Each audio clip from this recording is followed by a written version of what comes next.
好，欢迎回来，新闻大白话。马上来关注一下，现在黎巴嫩真主党向以色列发射了这些火箭弹，那所以以色列多地都发出了这些警报。那以色列的媒体有提到啊，当天凌晨，以色列的北部多地还有戈兰高地的这卡茨林定居点拉响了防空警报，那包含了大概有170多枚的这样子的一些飞弹是这样发射过来。那马上那个以色列就给予还击哦。那他们是在10月20号对于贝鲁特南郊发动了2次的袭击，结果呢也是造成了蛮多人的伤亡哦，死亡人数超过了1800人。那他们说会袭击这边呢，主要是因为这边有资助真主党活动的机构，所以他们就说这边这个金融机构应该是伊朗呢提供了资金，在这个贝鲁特的南郊，还有东部的巴勒贝克，还有东北部的希尔米勒这些地方有卡德哈桑协会这个分会呢，所以他们才有这一波的一个袭击。以色列的国防军讲说，针对这一个组织他们是这个有包含了银行啊，还有其他的金融基础设施，所以呢，他们是在资助这一个真主党的活动，因此他们对他发动了持续的攻击。以色列的发言人还讲说，伊朗他就是透过一些民间的机构协会来资助这些恐怖主义阵线，所以他们说，他们这个轰炸是有道理的。以色列把自己的这个轰炸合理化，但是1800人当中也包含了许多这个无辜的平民那我们看看美国的防长就在讲说，我们现在非常的担忧啊。那奥斯汀甚至还讲说，这个死伤人数造成平民死伤人数实在太多了。我们来听一下。I say the same thing that I said, about Gaza, and continue to say. The numbers of civilian casualties have been far too high. We'd like to see, Israel scale back on some of the strikes that it's taking, especially in and around Beirut. And we'd like to see things transition to some sort of negotiation that would allow civilians on both sides of the border to return to their homes. And that's the point that I'll continue to make with Minister Goldman.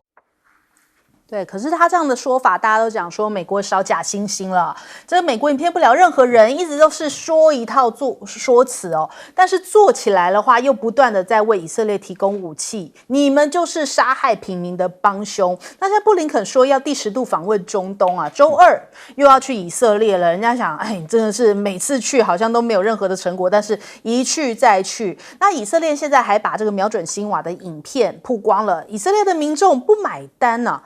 反而来讲说，这1年的战争难道还不够吗？他们很希望说，这个战争是不是可以停止了？以色列的民众讲说，不论是以色列或是巴勒斯坦的冲突，双方都是人，这1整年的战争真的已经太久了，希望政府能够尽快达成停火协议还有的是讲说，以色列政府一直以来可能就是故意错过停火机会，现在已经不相信以色列政府，所以内部也有非常多来自以色列的反弹声音。那再来，这个美国的媒体就说有美国情报外泄把以色列即将要空袭伊朗的消息给曝露出来纽约时报就这个报道，他说有2份美国的情报文件外泄，内容间接表明了以色列准备要空袭伊朗。有人讲说，这难道是故意的吗？就是因为他没有办法喊停这件事情故意把消息先给曝光出来，让以色列用舆论的方式看看能不能制止以色列对于伊朗的空袭那以色列的国防部长讲说呢，现在对于伊朗的这个飞弹袭击已经是头部钉钉也就是说不会改变这个无人机攻击的事件不会影响到以色列对于伊朗攻击的规模或时间，就是势在必行那伊朗总统也回应他就说，如果你以色列发动攻击的话，我们也会这个视为你跨越红线，不会坐视不管，也警告美国你们这种犹太复国主义的盟友，在这个地区任何大规模的战争当中，你美国就是会被拖入其中，我们就会把你视为参战之一那现在目前伊朗的总统就讲说，将会具体公布名单。什么样的名单呢？他们说会针对以色列的一些军事设施我就告诉你说我会打哪些地方，而且只要你没有动作，我们就立刻采取报复行动。那我们先来问一下亮哥怎么看？我觉得像以色列这样的国家，他如果没有真的被打痛，他不会停的啦。那因为布林肯的专长就是开会嘛，然后议而不决然后就去中东已经第10次这个大概创下2战以来美国最无能的国务卿我从来没有看过美国的国务卿在中东战争如此无能，没有结果那甚至搞到最后，人家根本认为布林肯就是烟幕弹，只要他去，就表示以色列还是会打。布林肯只是在骗你们的，坦白讲，我都看出来了，你认为那个阿拉伯国家不会看出来吗？就他根本就玩假的，就是烟幕弹然后来好像要谈和了，所以大家就没有打那么用力。那接下来你就看到以色列更大规模的攻击事实上，美国是有筹码的，美国就是不给武器就是筹码嘛。事实上，法国已经联合意大利跟西班牙，要求不要提供给以色列武器，美国不回应对，那英国也看不下去了，现在就是美国了那这个欧洲怎么讲也没有用了那中国、俄罗斯怎么讲也没有用，你没有军事派兵的能力你都没有话语权所以真正有话语权的只有黎巴嫩真主党跟伊朗就是你一定要你的威慑成真嘛。比如说伊朗就跟以色列说，你打我，你打打看，搞不好下次摩萨德总部就真的被炸因为上次那个只距离400公尺，炸到一个学校，对，炸了一个大坑嘛，对不对？我觉得只有这个方法了，因为美国又不处理，那你要怎样我认为拜登现在也没有要处理，他只是说，拜托你11月5号之后再打好不好？让他安全下庄的，或者不要让贺锦丽雪上加霜可是贺锦丽已经不是雪上加霜的问题，他已经被冰雹打得满头包了啦贺锦丽现在在7个摇摆州全输我觉得最典型的就是密西根密西根阿拉伯裔的选民有5% 民主党是州长他都输了然后坦白说了，那个非洲裔很多选民他们是同情弱者，所以他们同情这个巴勒斯坦嘛同情黎南的老百姓嘛。贺锦丽现在在非洲裔的选民占美国的13%贺锦丽现在在非洲裔的选民支持率只有77%，这非常低克林顿是92那奥巴马就更不用讲了，奥巴马当时拿到97%你贺锦丽只有77%，所以人家去看那个乔治亚，因为乔治亚非洲裔的选民有45%输掉了，所以我跟你讲你如果真的没有处理这种就是强凌弱那种感觉啦。其实强凌弱，美国的非洲裔是很有感觉的，因为他们长期就觉得自己是弱势嘛，他们要正义嘛所以他就很容易同情过去。而且穆斯林也有美国穆斯林有340万，所以我跟你讲，现在问题很大啦，就是反正这个就是报应啦。谁叫你拜登这么不讲原则，或者说没有能力了？那你请的那个国务卿也是超级无能那搞到了这样的局面。我觉得现在根本就只求不要发生在11月5号之前，就这样。好，来请教赖老师。我觉得以色列的政府，内塔尼亚夫政府的这样的这个胡作非为他们已经严重的侵蚀到了民主制度的价值为什么？因为它使更多的民众，更多的所谓的活在这套制度下的民众，他们感受到一个无能，也就是说一次性的投票，结果权力都付给这些政府，而这个政府它可以胡作非为，即使在这个过程中我们强烈的反对，然后包括人质的家属强烈的抗争，然后整个民调、整个社会几十万人走上街头，都没有办法改变这个政府继续的杀戮，他可以一直无尽的杀下去。大家都说杀够了吧，40万人都被你杀了，老弱妇孺被你杀了多少万人杀够了吧？但是他说我杀不够，还要继续杀，然后大家束手无策，说原来一次性的投票的结果就是如此。我觉得在台湾也是，大家都觉得你不要搞台独吧，搞够了没啊？但是他还要搞，搞得我们会打仗啊，不要搞吧，他还是要搞，那张嘴控制不了，所以我们会觉得连高中生都要动员去当兵了，搞得我们就紧张兮兮了。然后我们都觉得原来一次性的行为，一次性的投票行为，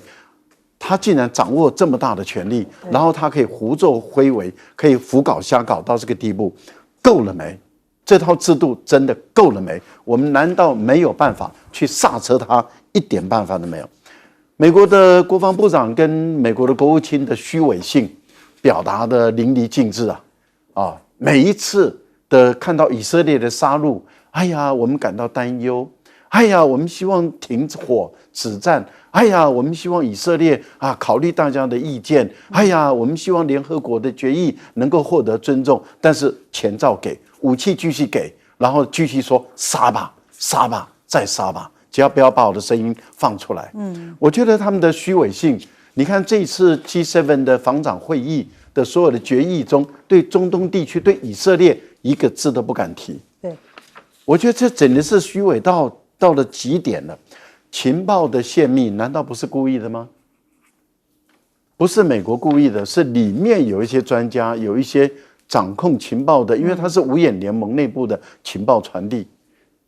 不是有人看不下去吗？对，有人看不下去，故意把这个情报泄露出来，因为只有少数人能看到这个情报。好，来请教介老师。我们这次看到俄乌冲突以后啊，这个美国的这些政治人物以拜登为首哇，讲起这个俄罗斯哇，又是侵略者，又是这个可耻，又是什么这个不尊重人权又是屠夫。那同样的，以色列现在这个为什么美国还帮他拍手呢？对，最近他们把那个这个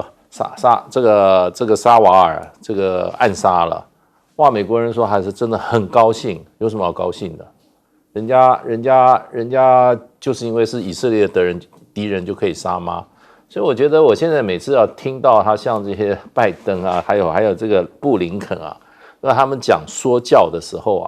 好像美国是站在正义一方的时候我觉得非常的刺耳，我觉得非常无法忍受。我想很多我们比较有良知的人的话，也会有同感。像不只是我们台湾有良知的人，我们看了有同感，全世界的人也看的都有同感。怎么搞的？你这个美国这个完全两套标准，对，你的敌人就被把人家形容的十恶不赦，你自己的朋友做出十恶不赦的事，你还替他怎么样？还替他擦脂抹粉，还递武器给他。那这次以色列在加沙走廊打了1年多，接下来现在又在打这个黎巴嫩，你可以看出来他的用的方法都是完全是感觉在21世纪怎么会发生这种事？平民跟战斗人员是不分的，一颗炸弹下去，平民死的比战斗人员还多，可是他还是继续炸，一个炸弹就把你整栋楼炸掉，里面也分不清楚，男女老幼通通有，一起把你消灭掉。那美国怎么还可以供这种对于这种军队，你还继续提供炸弹，他去做这种事？这个真的是很不道德的。另外一方面，这个以色列天天讲人家是恐怖分子，他这个国家暗杀了多少人啊？对，你比如说哈尼尔，他今天没有在战地他在伊朗也被你的也被你派人暗杀了。然后呢，你渗入到人家的组织里面，把人家的这个呼叫器通通改成炸弹，然后一引爆就上千人都伤亡，这不是恐怖行为是什么吗？难道说国家就不会成为恐怖国家吗？做恐怖行为就是恐怖国家那问题后面还有一个国家一直在支持他，而这个国家一天到晚讲说我们是要什么？我们是要讲人权的，这个国家那个不好，那个国家人权不好，他自己做的对吗？所以我觉得这个都是一面镜子啦。我觉得就是说，很多事情还是就是说还是有天道的，就是说人在做，天还是在看的。比如说我们这次就看到了这个在俄乌冲突里面，我们看到美国的虚伪，我们在以色列跟巴勒斯坦，现在跟黎巴嫩冲突里面，美国的完全没有道德标准的支持，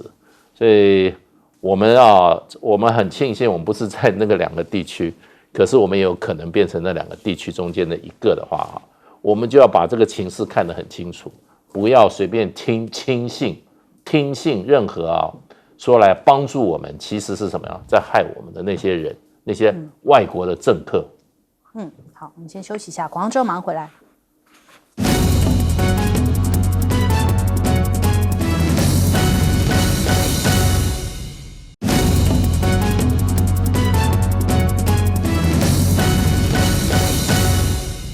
好，美国是不是越来越边缘化了？在10月份的时候，其实我们看到好几场重要的峰会哦，东协峰会、上合组织会，还有这个金砖峰会，马上要展开哦。那这感觉上面都是在为着马上11月份的 APEC 在暖身，因为 APEC 是这个中美习拜要相会嘛。那我们看到，其实现在呢，这个印尼的总统就职，习近平也致电就说要保持密切的战略沟通哦。那中国国家副主席韩正也有讲到啦，就是相信佐科威总统也会一如既往的关心，也支持2国的发展哦。那也为2国的传统友好来贡献力量。换句话说，就是中国大陆跟印尼的命运共同体建设，现在又要迈向一个新的台阶。还不止如此，我们看到很多东协的国家哦，现在也是积极的跟中国大陆绑定在一起，像是这个5G 的网络哦，不论是泰国、马来西亚，或者是现在汶莱啊、柬埔寨、辽国、缅甸、越南，他们都在进行积极的谈判，要展开全球性的5G 网络，正在跟华为正在谈哦。那当然，我们看看对比一下因为菲律宾现在是等于说像是美国的小老弟啊，跟着美国走，但是在菲律宾内部有非常大的反弹力量，也就是这个萨拉，他当时跟小马可仕是这个正副总统，他是来自杜特地家族，但是现在杜特地家族等于说已经跟这个马可仕家族翻脸了，甚至呢，萨拉还非常严厉的在讲说想要把这个马可仕独裁父亲的这个遗体挖出来之后丢到大海里，甚至还想过要砍掉小马可仕的头那所以英国卫报就讲说，萨拉向小马可仕发起至今为止最猛烈的批评，他又说现在菲律宾的政府是缺乏明确的政策正在通往地狱的道路之上，而且通货膨胀也非常的严重，甚至他觉得说当初他出来跟他搭档根本就是这个你们马可仕家族欺骗了我们杜特地家族，所以现在闹得非常的难看那再来我们看到李显龙也提到了说现在有很多这个来自美国或 G7 西方国家一直在唱衰中国，他说这是极不明智的。我们来听一听。 China's heft, its influence, its impact on the world is on a different scale. And when the Chinese say 站起来, 富起来, and 强起来, I think that determination is there, and it will cause them to move forward and to see through any difficulties there may be.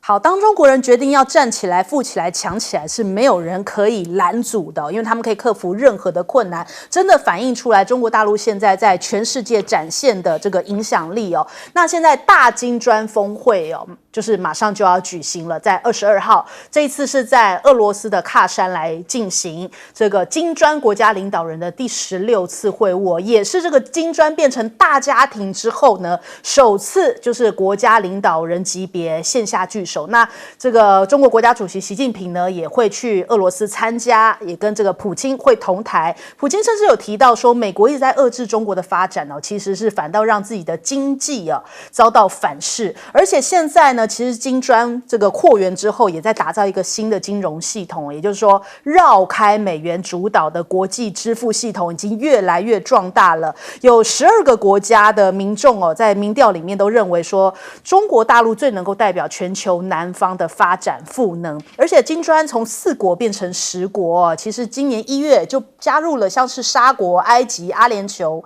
伊朗还有伊索比亚所以现在看起来整个扩员之后的大金砖人口已经占了全球的1半，贸易额占了全球的1/5经济总量这购买力已经是超过 G7 了。那还有这个 APEC 其实大家也在关注一个点，就是接下来在秘鲁这边这个中国大陆一个新的港口在11月份要来试营运了。那习近平也在下个月要去到这个 APEC 来出席领袖峰会，那他也会跟秘鲁的总统一起来主持这样的一个新港口前凯港的一个竣工仪式，它会大大缩短这个秘鲁跟中国大陆之间的货运运输，从35天变成23天哦，也就是它会变成一个南美洲非常重要的港口了。这个速度跟成本都会这个加快以及降低成本哦。那当然，对于中国大陆的电动车来说的话，靠着这样的一带一路，还有这样的一个新港口哦，又会是一大利多。因为目前截至8月份为止哦，今年的中国大陆的一带一路汽车出口就高达了861亿元，年增15%哦。现在接下来你看看南美洲，恐怕就是除了这个巴西跟巴拉圭哦，因为哥伦比亚也申请加入了，只剩下这2个国家没有加入到一带一路，南美洲国家纷纷的已经站队了。我们先来问一下亮哥怎么看？这个印尼这个普拉博沃，一般如果根据他过去，因为他是军人嘛，而且在1998排华他是有参与的，那一般都认为他对中国不太友善。最近上有2个人上来啊，就是印尼的普拉博沃，还有日本的石破茂，大家都认为他们应该是比较反中的，结果都跟预期的相反。其实我特别讲这一段，就是请赖清德注意听啊，就是人家也知道情势在改变，所以石破茂跟普拉博沃都远不如独派的预期了，他们反而认为必须要跟中国有正常的来往那因为经济情势不好嘛，日本经济也不好啊，而印尼更是如此啊，所以我是觉得，如果连这样的情势都看不清楚，那赖清德的这个领导的水平就是有问题了那还有第2个就是这个金砖会议大概我觉得已经确定了啦，因为那个 BRICS Pay 已经出来了，就是金砖支付那接下来当然就是非美元支付，包括那个结算，包括贸易，包括外汇储备，那一定会开始慢慢转变啦。那美元的占比一定会慢慢下降不过也不会很快啦，因为这个就好像我们卖新的东西要有一个过程嘛，对所以也有人估计到2030，中国大陆现在在全世界的支付大概占4%左右嘛。那有人说到2030，它大概最高可以到8%可是这个就是慢慢啦。那到了2035，它可能会到10或12%那过了10之后，那就会开始加速了可是这个一定会有一个过程可是总体讲就是非美元支付的本币互换就会越来越明显了，大概是这样所以这个会是有历史意义的啦那我们还不确定他们会不会有一个公报，那公报搞不好也会有一些政治的主张，比如说对中东战争有没有看法之类的那这个秘鲁的前海港，事实上大家早就知道了现在重点是前海港会不会跟巴西那条横贯的铁路，那个如果盖起来那就不得了因为巴西本来都要经过巴拿马运河才能够过来嘛。对。那如果秘鲁到巴西那个铁路盖起来的话，那对巴拿马运河影响会蛮大的。所以我觉得这个就是一个新的发展。那当然，这个哥伦比亚也去跟中国大陆在谈“一带一路”那这个对我们的巴拉圭一定会有影响所以请林佳龙部长也要注意一下。好，来问一下谢老师。我觉得那个沙拉杜特地他的讲法是很值得我们注意的其实这个已经看出来，这个讲法已经就是说，他的家族跟马可斯家族已经完全决裂。这个话已经讲到一个，我觉得到了一个极端了。那其实这个，我觉得他个人，他这个年纪应该对这个小马可斯父亲了解不多。可是我觉得他这个目的是激起菲律宾人对于他那个小马可斯父亲在任的时候，那一个倒行逆施那一个贪腐无能的那个回忆，那用这个回忆来打击现在事实上声望正在往上走的小马可斯。常常有人说小马可斯为什么一定要跟中国大陆硬刚？其实他在国内事实上的话，他是得到的支持是有升无降了有升无降。那就跟我们现在在台湾的这个民进党政府一样，抗中保台是什么？他的神主牌，对，是在台湾一直靠怎么样跟中国大陆对抗，强化恶化两岸关系，造成两岸关系的这种危机意识来让他自己的主张，让他的这个政治立场得到合理性，甚至加强一样的。可是呢，问题是什么呢？问题是这种做法只会造成内部对外部的一种仇恨，可是对这一个对菲律宾来讲，对台湾来讲是没有什么帮助的，是削弱菲律宾跟削弱台湾的。所以我觉得现在菲律宾的情势已经因为小马可斯的两极化，而且他这个是过河拆桥。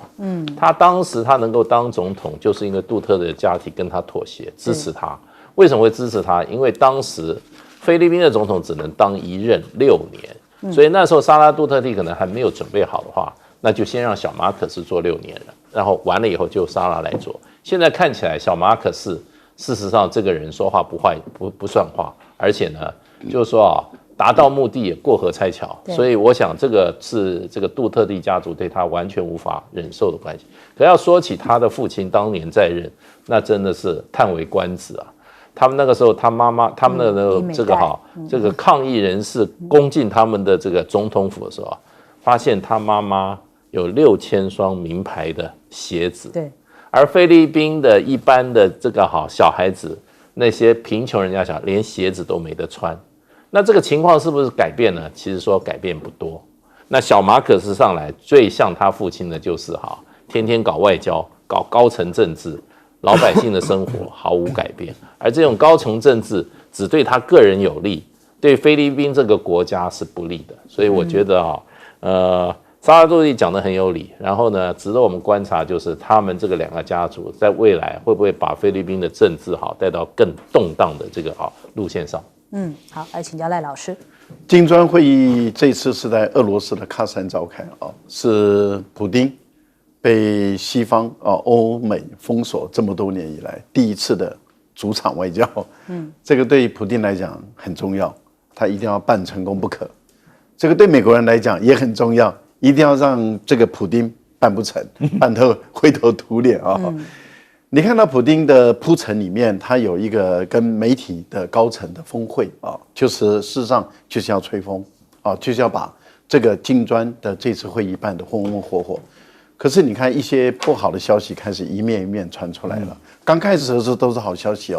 马来西亚要申请加入，泰国要申请加入然后东盟的很多国家还有拉丁美洲，甚至很多地方都要加入。结果呢，现在开始突然出现沙特阿拉伯王储第一次这是金砖扩容以后的第一次的会议，而且是这么重要的会议。为什么？因为他要谈本币交易的问题，要谈这个中央银行数位化、清算银行的一个问题。这个是当时也是沙特阿拉伯中东地区他们也很想要推的一个活动，因为他们这样的话可以避免他们被美国的 SWIFT 或是金融制裁的时候，或是他在美国的资产被没收要分摊风险的这么一个重要的一个会议。结果他不去了，这个就让大家派外交部部长去，这个就让大家感觉有一点不对劲了。结果莫迪，你看莫迪前段时间不是跑去跟普丁还有一个个人的茶会，普丁还热情的接待，结果他说我只去2天，本来是3天，缩短1天，好像就是意思一下。结果巴西更特别的地方是突然间摔倒了。政治人物的突然间摔倒都是很有学问的因为普丁也很礼貌的说G20他不会去，因为避免给巴西带来困扰。那其实就等于是在铺陈说欢迎你来。结果鲁拉说我摔倒有点受伤，然后但是不影响我总统的职位但是医生建议我不能长途的飞行，所以我视讯。你看这个好像开始产生了一些变化。哈萨克的总统接到普丁的邀请，他说但是我目前没有打算要加入金砖。当时一定有斡旋嘛，那斡旋如果说你真的不愿意加入，我不会邀请你的但是有邀请了以后，然后他却说，我觉得局势在产生变化，这个时候大陆出手了，大陆突然间很高调的，就是主动宣布。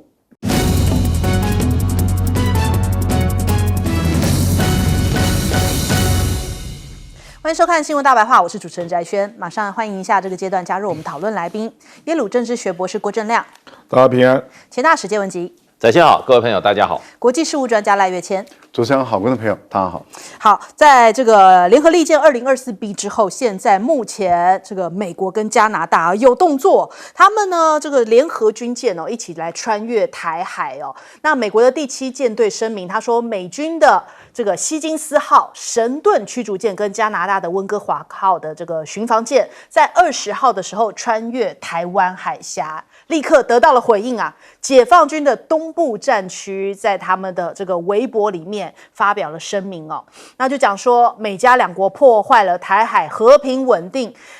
东部战区将会坚决捍卫国家主权、和平，还有这个地区的这些安全稳定性哦。那包含了像是百度啊、微博啊，现在目前都是冲上了这个热搜榜哦。大家想说，美国是来挑衅吗？你这样10月20号的穿越动作，到底是为了什么？当然，中国大陆也都在关注这些事情，你要释放什么样的讯号？所有的东部战区都是在戒备当中哦。那我们看看日本的媒体有讲。他说，因为中国大陆加强对于台湾进行军事施压，所以美加的军舰穿越呢，就是要牵制中国。那甚至呢，连金融时报、英国金融时报也在讲说，其实美国好像有一些动作哦，他们的海豹部队动起来了。他们说，现在这个海豹部队的第6小队已经训练超过1年了，他们目的上就是要针对解放军，就是如果解放军犯台的时候呢，要来协助台湾。那他们的前队员还认为说，这个小队的角色可能会受限哦，因为主要负责对解放军的军舰啊、后勤补给的船只啊，那安装的这些水雷任务，可能是他们现在目前就是任务的主要的内容啦。那再来看看。中国大陆已经明确的表示了，这个因为美国的军事战略，它是严重依赖的航空母舰作为印太地区的核心力量。那现在目前中国大陆开发非常多先进的飞弹和高超音速的武器哦，专门就是来瞄准跟压制这些航母的。因此，本来这对于美国来讲是一个传统的优势，现在显然变成了一个弱点。所以中国明确的表示呢，就是这些用于这个飞弹啊，跟这个高超音速就是针对你航空母舰而来。那因为中国大陆自己本身航空母舰的速度啊，我们已经看到好多艘的这个航母。现在根据美国的媒体讲说，又发现到中国大陆还在迅速的扩大航母舰队来增加在印太这边的影响力。那现在已经有这个第4艘航母004型正在开发当中可能会配备核推进跟先进的武器系统。那另外呢，这个央广军事他们有提到了，在华北的某机场战机列队引擎轰鸣。那随着指挥官的一声令下，他们在这个昼夜就不停的跨昼夜的飞行训练，一直在紧锣密鼓的进行当中。而且解放军的歼20有很多专家讲说，现在对于美国已经构成非常巨大的挑战了。那日本的防卫省就讲说，现在中国大陆的运9情报收集机还有轰6轰炸机，他们现在有飞出了这个宫古水道，在石垣岛还有西表岛以南的空域徘徊，显然是在做一些资讯的搜集。那再来看看，习近平有去到了这个福建考察，在15、16号那紧接着17、18号到了安徽考察。这次他的考察呢是火箭军的某旅因为我看到就是他们在这个央视的报道里面提到的是某旅，但是呢就显然是在安徽境内，那意在强化这个东部战区对于美台的战略威慑。那其实我们看看现在目前安徽呢这个位置，如果是火箭军的所在地，距离关岛大概是3000公里左右那如果是东风26的飞弹，因为这次视察有包含了东风26，它的射程是5000公里，所以完全是可以涵盖在其中的这边安徽到关岛距离只有3000。港媒呢就有提到它是已经覆盖住这个美军的关岛基地，剑指美国，剑指台湾。这安徽新河镇的火箭建军61基地611旅，它的作战的范围呢是整个覆盖着台海，那还有包含了这个美军关岛基地哦。新型的东风26的弹道飞弹呢，它其实是核常兼备的远程弹道飞弹，也是在东风21D 之后呢，现在目前世界上这个现役第2种大型的中远程反舰弹道飞弹，那它速度可以达到18马赫，能够精准的打击陆上固定的目标，或者是航空母舰上面大型水面移动的目标，射程是5000公里哦，对于西太平洋美军构成了战略性的威慑。那央视它在这一个新闻联播里面的画面有看到，哇！同时20枚的飞弹这样子亮相哦，所以展现出来，让美国看看这个目前解放军的准备是如何呢？解放军报说，这叫做提升新时代备战打仗能力，剑指美国了吗？那我们先来问一下亮哥怎么看？这个倒不是剑指美国啦，而是我认为习近平这一次去福建跟安徽，都跟台海战争非常有关啊。去福建，他虽然有讲到希望增加文化认同啊等等啊，可是他去了一个很敏感的地方，叫东山岛啊。那东山岛事实上是台湾进行反攻大陆作战，就是惨败啊。那从此以后就再也没有反攻作战。所以一般我们台湾这边不太了解了。对，因为我们都只讲我们成功的部分嘛，所以古林头大家都知道，那东山岛我们反而不知道，那东山岛大陆都知道，所以我觉得他去东山岛就有一些政治的隐含啊，就说我们本来就是在内战中啊，所以上次你还来打我嘞，所以我不排除用军事手段来处理台湾，这同一个逻辑啊，大概有这个味道。然后又去安徽，然后安徽看的如果是东风26可以射5000公里啊。那因为我们知道，事实上如果从中国大陆的沿海到关岛，事实上不到3000公里啊，大概只有2000多公里，大概2800左右。那他为什么要去安徽？因为就是真的作战的时候，你可能大陆的沿海的飞弹基地啦，可能会被摧毁嘛。那我觉得他就是在提示美国说，我从安徽照样打得到你。简单讲就是他从安徽的飞弹基地，我照样可以打到关岛啦。所以你想要进来援台啦，基本上你的风险还是非常高啦。所以这两个动作，坦白说，我觉得都是军事上的，而且我认为都跟台湾有关。就是台海作战。就是一定会扯到这几个地方啦，所以现在的氛围确实就是还在这样的一个氛围之中啊，就是赖清德实在太厉害了，他总统才当了5个月，那内部紧绷，外部也紧绷啊，而且5个月就引发了2次举世瞩目的军演啊，你就看出这个赖清德的能量真惊人啊。这个叫负面能量啊。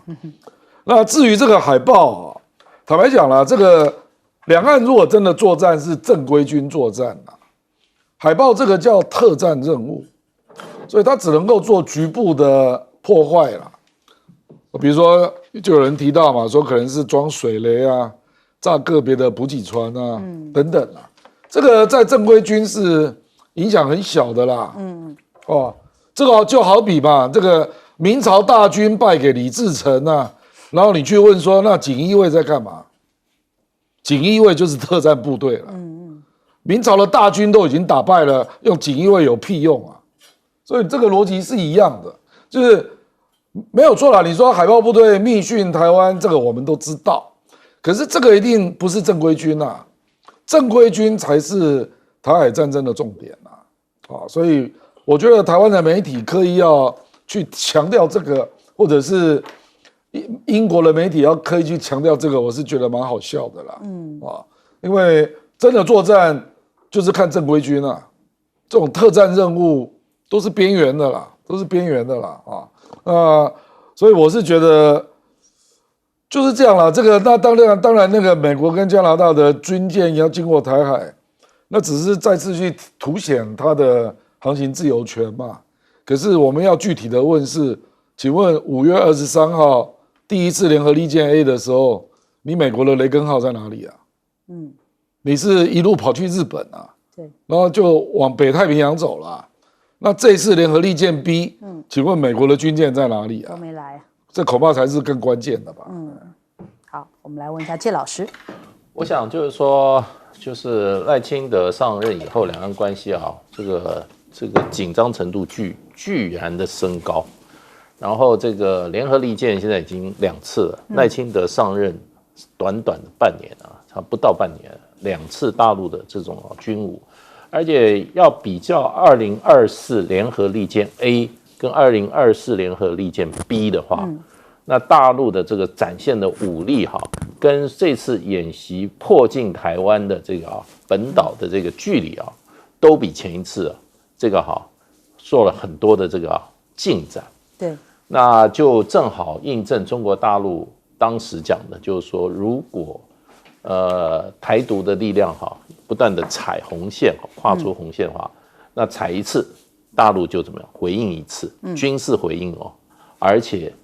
一次比一次力度更强，范围更贴近。那这次来讲的话，短短的13个小时，有130几架次的这个共机那么都进入到这个台湾周边的这个空域。那照这个赖清德政府的讲法的话，他就是说很多都进入到什么我们的应变区，可是就不讲什么叫应变区。那是不是已经接近24海里？你知道以战斗机的速度的话，已经接近台湾本岛24海里的话，那基本上已经是在作战状态了。对，有任何国家的话，基本上就已经被等于说被包围了，就是一个军事的包围了。那另外一方面，大概有30几架次的几艘架次的中国大陆的水上舰艇大概有将近25这个艘都进入我们24海里。这个是我们看这个 Financial Times 席嘉玲他说听我们我们的资深官员对他们做的简报是这样说的。那所以就变成这一次基本上已经我认为就是说联合利剑 2024B 根本不是演习，就是军事行动。对，那基本上如果说我们这边采取了一些措施的话，很可能就会由演转战。所以呢，这个情况下以联合利剑 A 跟 B 差距之大，你很难想象联合利剑 C 如果2024还有一次的话，那当然是 C，它会到什么程度？对，这个就变成就是说，这个两军对阵的时候最重要就看你的实力。那可以在13个小时之内集结轰6轰炸机，然后还有这个歼15、歼20这种最先进的这些中国大陆的军机130几架次，就很快就把台湾团围住。然后舰艇也是，那另外一方面呢，这个辽宁号航空母舰也来了，所以呢，听说还有潜水艇，所以这个海陆空全部的这个全包围那我们当然我们是希望我们的国防部表现比较好一点，不过看起来好像怎么讲都躺平了，然后变成了怎么讲变成了新闻机构，他也在报道战情，完全忘记了就是针对他们的。对，所以我觉得这个情况是蛮危急的那另外一方面，习近平这次还去看了火箭军，看东风26的基地。东风26是要打5000公里的，所以可见的话，中国大陆对将来未来两岸战争现在已经积极准备的，他把能力已经展现出来了。那东风26什么？震慑美国，对，可以打这个打到关岛，那也可以在关岛在台海之间，所有美国的这些航空母舰、大型舰艇，也可以一发中击。最后的它的最终段的，它的速度是18倍的音速，18马赫，对，没有人拦得住。所以我觉得以现在中国大陆展现的武力的话，震慑美国，然后给我们这边看有没有这个能力跟他从台面上的斗争放到台面上的军事斗争的话，胜算在哪一边？我觉得大陆就是在要展现这个实力吧。好，来请教赖老师。台湾海峡平均就有180公里啊，所以美国跟加拿大的军舰的穿越，它的回旋空间并不大。制空制海权在解放军目前能够掌控的情形下，它要构成对于中国大陆的军事牵制，这个恐怕构不成，因为这个军舰如果说一旦爆发冲突，这个军舰的存活率很低啊。我们不管是从地对海的打击、空对海的打击，甚至海对海的打击，这个美国跟加拿大的军舰基本上无法在台湾海峡生存，这是大家都知道的事实。所以英国的媒体把它说是牵制中国的军事，这个不存在，也不成立。但是为什么美国一定要这样走？就是表示它军事存在。他只是在刷他存在感，告诉东盟的国家跟相关的盟国，包括日本、韩国等，说还有包括台独的，说我还在，我敢走这一条，因为现在安全嘛，所以我敢走嘛。一旦交战的时候，美国的军舰不敢走台湾海峡这一条，这个是很笃定的事，因为大家都知道，你走这一条，你没有存活的可能性，那怎么可能会去往火坑里面送？这不可能的，也不存在的啊。另外，我觉得大陆的区域拒止的能力，事实上已经建立起来了。那它不只是区域拒止，其实它已经开始在建立起区域性的风控，也就是它的整个封锁、掌控、控制的这个能力都已经在建立起来。大家都知道这个安徽，您看看它的地理位置，江苏的西边，浙江的西边，那也就是在往中部的领域，它如果画一个弧形的话，它可以覆盖韩国，可以覆盖日本的南方，一直到琉球群岛，那还有到台湾这边来，整个都覆盖。所以你再往外扩张一点，也就是我们所谓的第二岛链的话，那它基本上来讲就是告诉你日本，告诉你美国，你的军事基地你绝大部分都放在日本的中部南方，一直到琉球群岛，到台湾的，例如说包括石垣岛、与那国岛等，甚至你在韩国的这一些，其实都是在解放军的打击范围内。这个是摆得很明白了。也就是说，我的整个导弹系统事实上是全覆盖，你根本没有存活地。歼20在詹氏年鉴中认为获得大成功，已经压制了美国在太平洋的所有的空军实力。这个是詹氏防卫年鉴防卫杂志它所公布的最新的一期的资料。我想这个绿营的去看一看这本杂志。当然你可以否定这本杂志的它的可能性或者它的权威性，当然可以。当你需要的时候，你就可以肯定它；当你不需要的时候，你就可以否定它。这个绿营的1450可以做这个事。好，我们先休息一下，广告之后马上回来。往一都。